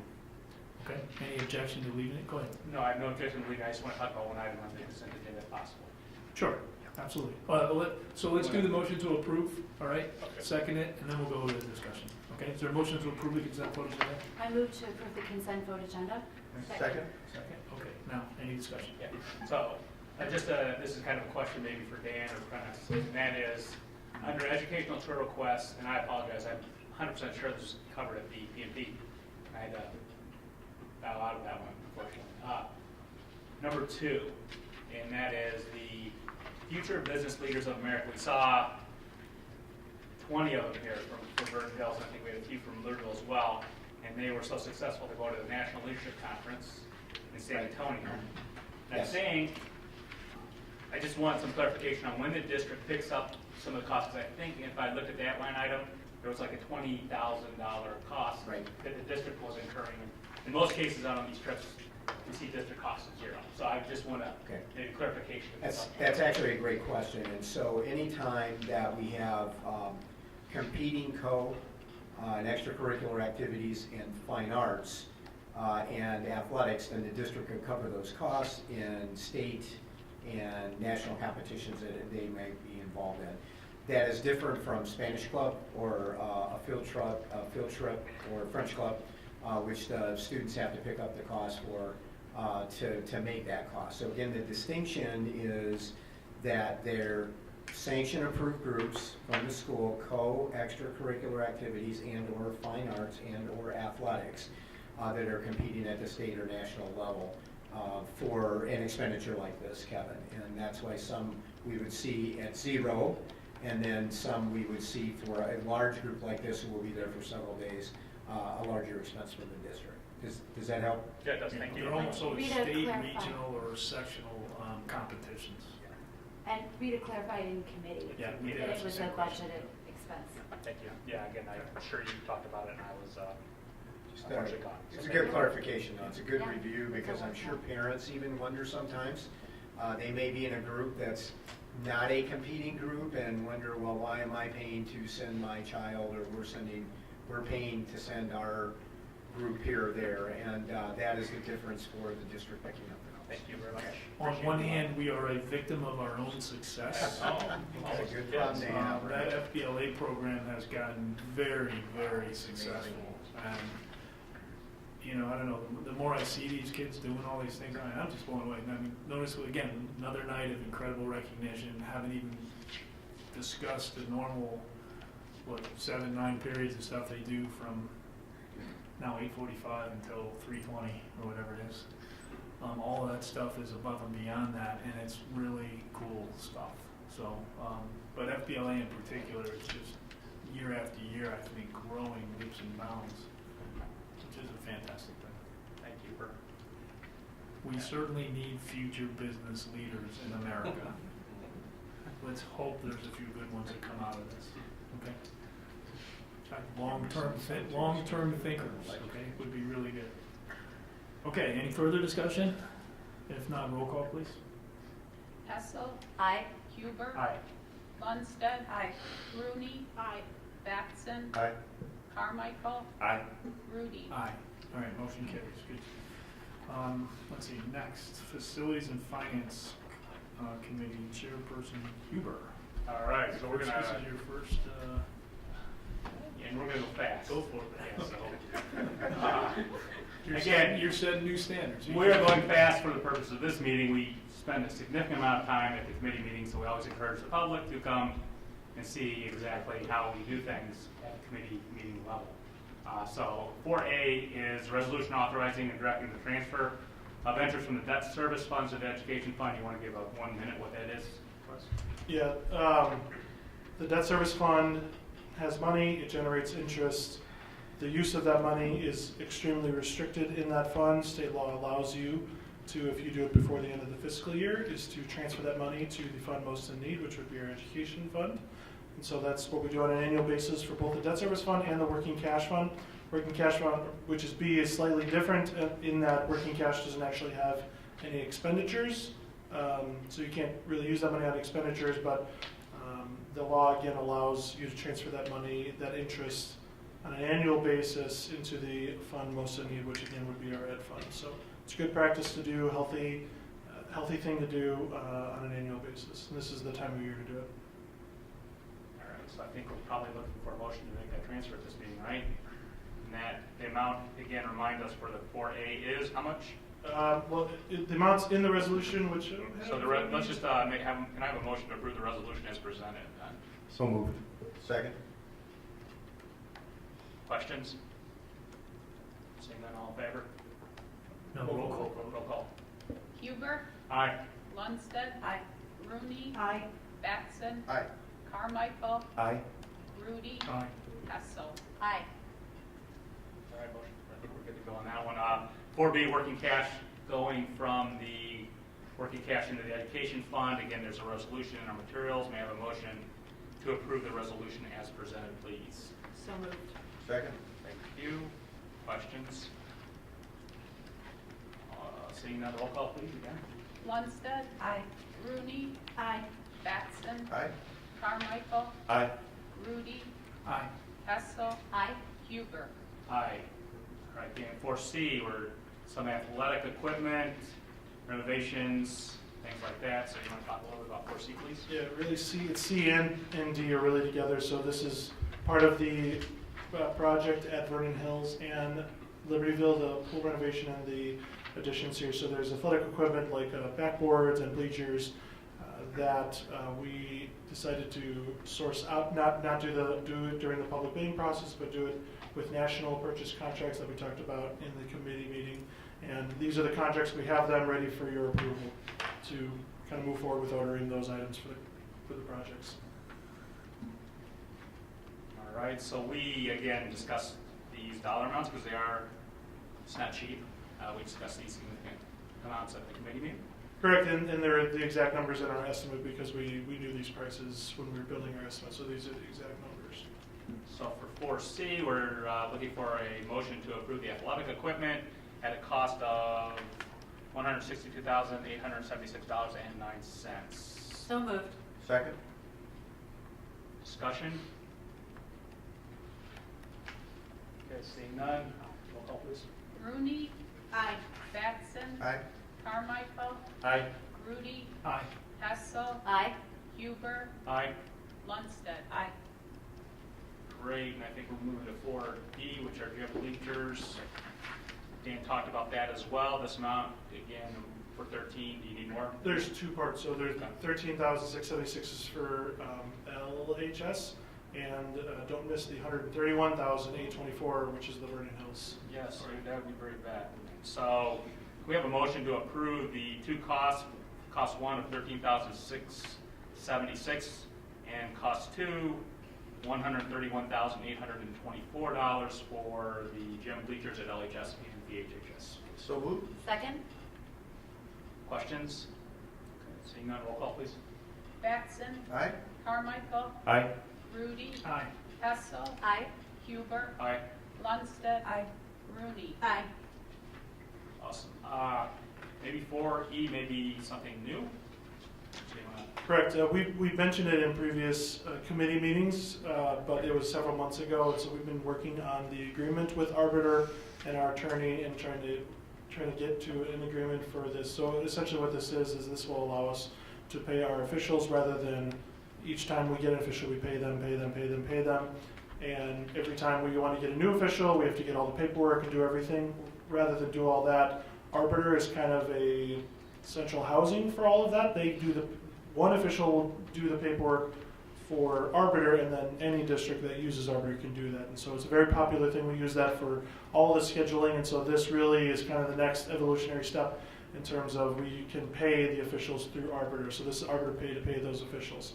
One of the things I was a little bit nervous about is how to handle the 1099s and everything for that, but Arbiter's answered all of our questions, and so we have the standard agreement that they kind of put in front of everybody, and then we have the amendments that go along with that agreement, which are the things that we've negotiated changes with them. So we're looking forward to this. Libertyville is going to be rolling this out. Vernon Hills is not yet, but with this agreement, anytime Vernon Hills wants to step up, they could just go. We don't need to try to get another agreement together. And that incurs another cost for Libertyville? It does, but we're anticipating it's probably going to be less than $500. So it's pretty minimal in terms for us. We pay a fee every time we do a kind of a financial transaction with them, but overall, pretty minimal cost. Is this something that the officials appreciate? The vast majority of them do, certainly. We've heard a lot of positive things from officials, and so I don't want to pretend that every official does. That's not true, but I've heard a lot of positive things from it. This will also save our staff time. It'll save our staff a considerable amount of time because every single official pay are unfortunately manually entered into our system. So every official that officiates every event that we pay for, they are individually entered essentially. And so that's another way to streamline some of our operations. Because a third party is taking care of it. Dan, it would be safe to say that we're piloting this in essence at Libertyville, with Vernon Hills anytime being able to hop on. Right? Correct. And Brian is happy to let LHS pilot it, see how it works, work out the, so. Brian he's McDonald definitely- at Vernon Hills.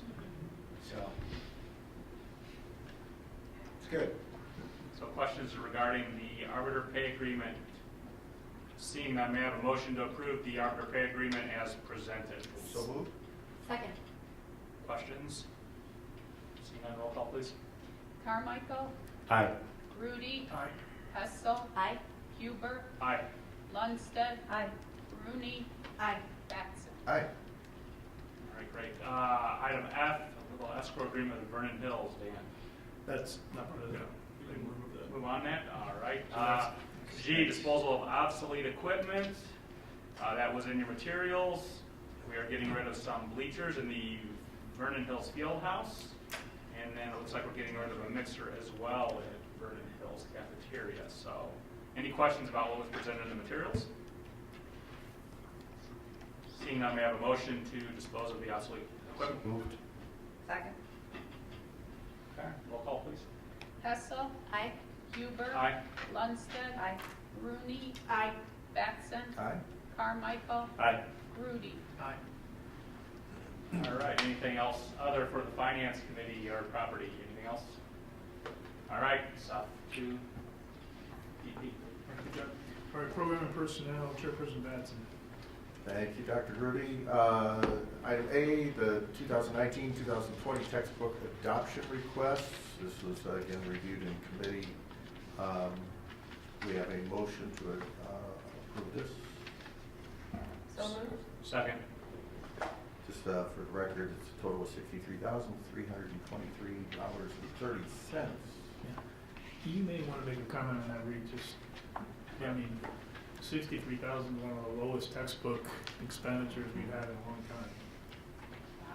We've worked over the last several years to encourage our curricular teams to review free online materials that are available to supplement their texts, and many have done so, and they've kind of pushed the adoption window out from a standard 5-year adoption to oftentimes 6, 7, 8 years, relying on resources that they've gathered in open educational resources and other ways of really keeping their textbook more current rather than replacing it in a 5-year cycle. So we're proud of the work that they've done, but we always say that there may come a year when we adopt a textbook that most every student in the school accesses, and then the cost might go up in a given year. But we're working to normalize the adoption routines.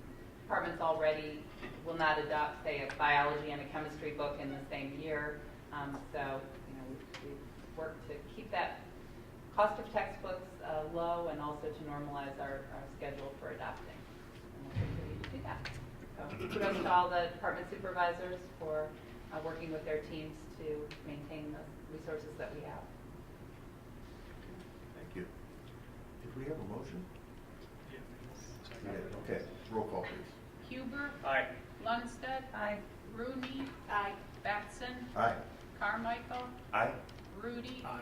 Hessel. Aye. Motion carries. Thank you very much. Next item is the final amended school calendar for the 2018-19 school year. That calendar simply acknowledges that we took some emergency days this year and we're finalizing our student attendance days to reflect that we've met the 176 required student attendance days, reflecting the emergency days we took. Can we have a motion, please? So Move to moved. approve. Second. Okay, any questions or comments? Okay, roll call, please. Lundstedt. Aye. Rooney. Aye. Batson. Aye. Carmichael. Aye.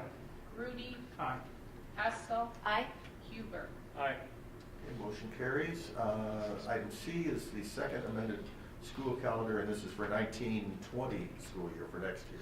So on this calendar, we are reflecting the new contracts provision that the Wednesday before Thanksgiving will be a holiday for students and staff. We had previously placed an Institute Day on that date, and so we placed the Institute Day on March 2nd, which is Casimir Pulaski Day that we have waived in recent years, but we'll hold the Institute Day on that day and balance the first and second semesters a little bit. We have a motion, please. I move to approve the 2019-2020 school calendar. Second. Further questions? So the calendar was developed in conjunction with the faculty. Is that part of the board faculty agreement? We have an annual calendar committee that meets that Casey has served well on for many seasons, and Karen represents the board on. We have faculty representatives as well as community representatives, and we meet annually. We've started a process of looking at the calendar 2 years out, but often our projections come prior to changes in the contract or changes from the Regional Office of Education and their recommended calendar. We're always open to reviewing that on an annual basis, sometimes more often, pending weather and other circumstances.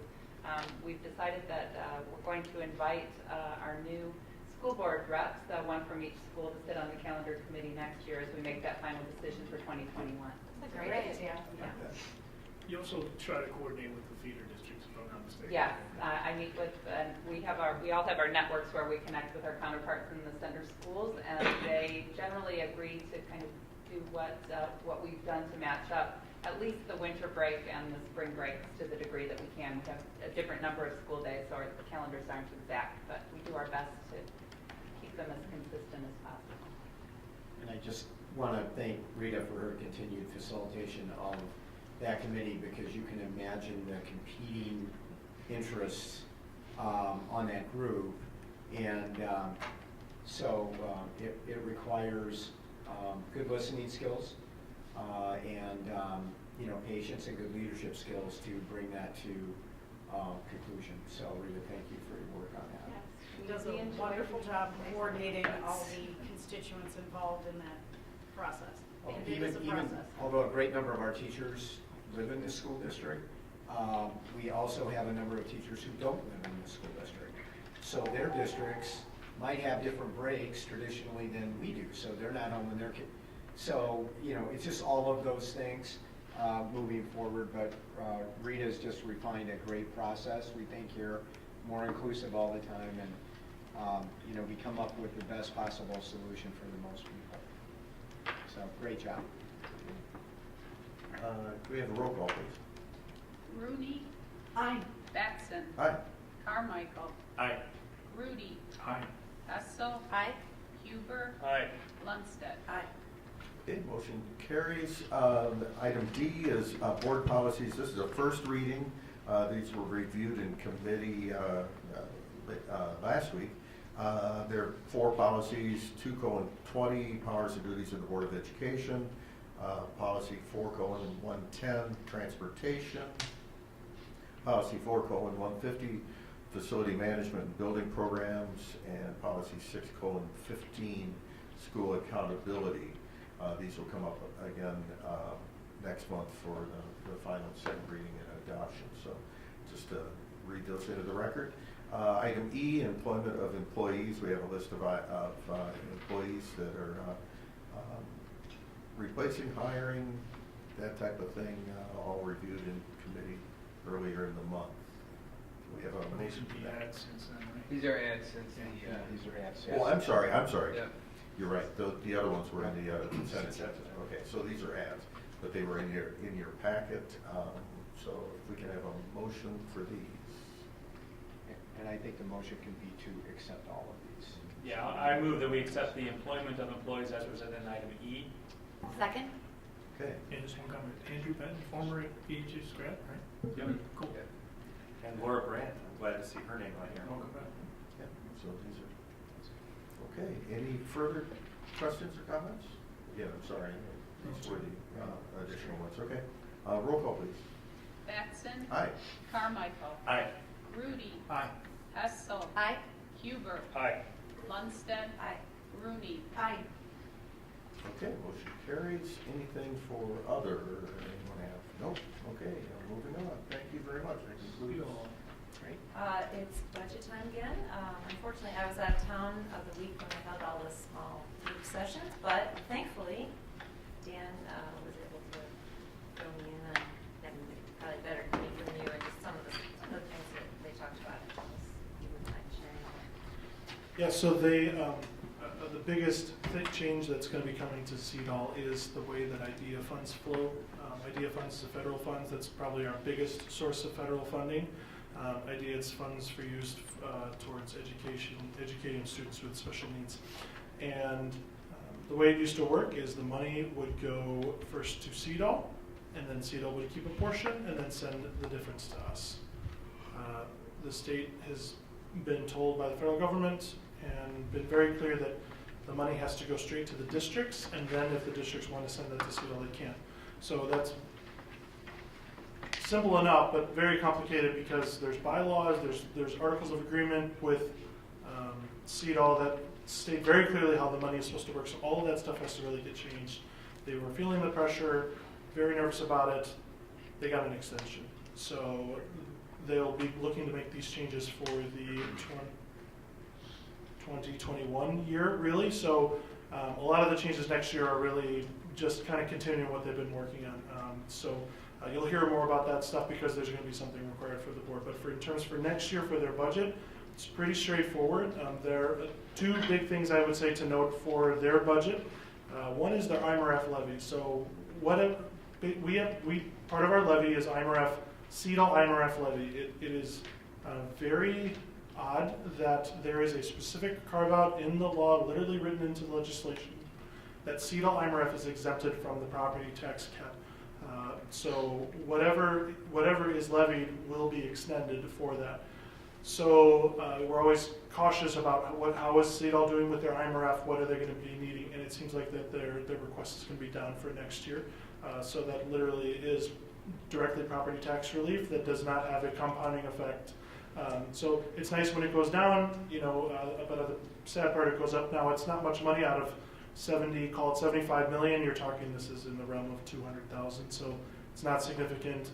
It's probably pennies to taxpayers, but it's something worth noting, I'd say.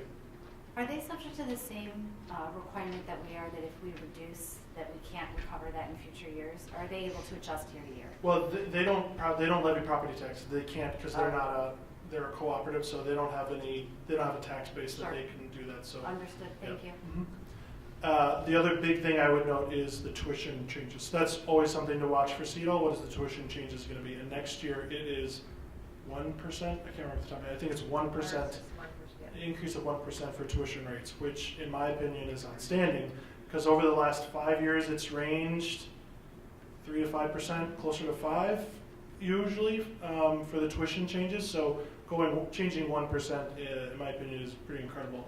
I told them that I wanted that they should know that because CEDAL is constantly fighting a battle of keeping member districts and figuring that out. And so whatever they can do to not increase costs and to look at stuff is going to help them, I think, in the future. And this certainly is one way to do that. They changed their whole tuition, the way they charge and made it into several different levels for different services. So we pay based on, but not for apparently for the John Powers School. They're not said you're not necessarily on board on it. I don't know. They want to go. Well, you'd mentioned they want to go to a fee, or we would rather have them like more of a user fee than what it's going to be. Yeah, so there's some of their kind of overhead costs that they have to figure out what to do with, because right now they just keep a portion of the idea money and they use that to fund a lot of their overhead, but now they have to figure out a way to get it from the district. So how do you do that on an equitable basis? They're trying to figure that out. Our preference for the district is the more you go toward, meaning for transparency, in our opinion, for transparency, the more you go to charge me for something that I'm using. So if I'm going to be using your audiology, or if I'm going to be using services, charge me for that services, and I'll pay you, whatever it is for that services. So that's kind of where we would land. CEDAL is trying to figure that out because we're one of 30 some districts in that cooperative. So.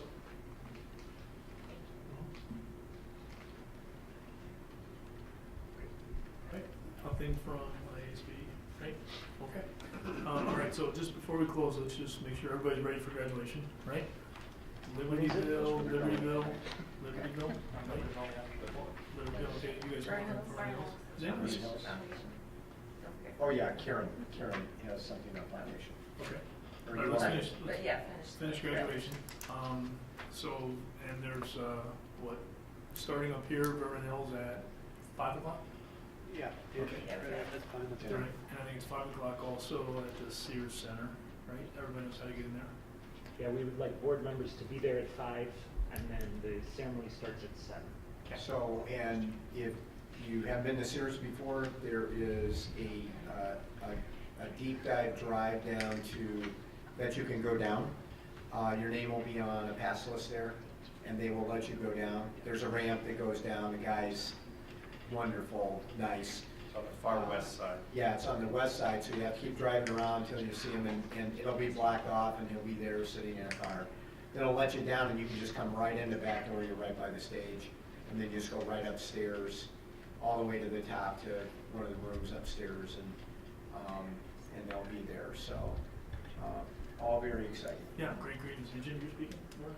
Okay, great. Thank you for doing that. It's a lot of work. Okay, so it should be just fantastic a couple of days, or in a couple of days. Yeah, it was the last full day of school today. Both So great events. they're in the finals now, and it's wild. I mean, it's like, how did we get here, right? Yeah.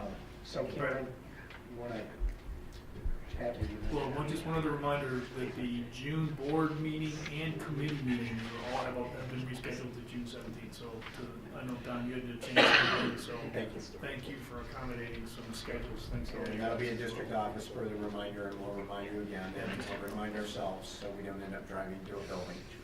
Right, those notes are always much appreciated. Yes. Thank you. I usually do that mostly for me, but if it helps you too, that's good. It really does. Thank you. We've all been there before. Just wanted to mention, now that we're all kind of settled with our committee placements and kind of what we're going to be doing, I am going to step down from being representative to the foundation. Been doing that for a long time. It's a great opportunity for someone else to step in and be a part of that great organization. I think, whoever decides they want to do it, or I don't know if you have a point or whatever, but there's got great things we all have to offer. And so Scott's still on it, so it's a little chance to be with him. But we met this morning, and I think July, or One more time. yeah, one more time, and then July's off, and then ramping up for the big event and some kind of innovative fundraising ideas always. Mary's amazing and just really is that driving forward. So I would be interested in doing that, and Great. certainly would be happy to discuss it if anyone else is interested. Anybody else? Sure. Great. Sure. Okay, Thank you. Thank you. Stepping up. So, and I will tell you, I want to thank Karen, because Karen, it seems to me like you've been on the foundation for as long as you've been on the school, right? So, which is closing in on 12, in a couple of years will be 12 years. But Karen has done a phenomenal job, and as has Scott, because Scott has served on the foundation a long time as well. In his case, before he got on the school board, that's how we kind of met Scott and got to know him better. But Karen's done a phenomenal job, and Karen, much like a few of the members that are left at this point, was almost there from the very beginning, when there was $0. Okay, and the foundation now has given over almost $400,000 to innovation grants and students in need. And then we also have an endowment that's like that was kind of fun this morning. They were reviewing $50,000 now. Yeah, as we were planning a planning session with D128 to come and do some work with the foundation. Just a reminder that our last charge from the last time we met with them was to try to build the foundation endowment to $300,000, and here we are. So they're having strides made.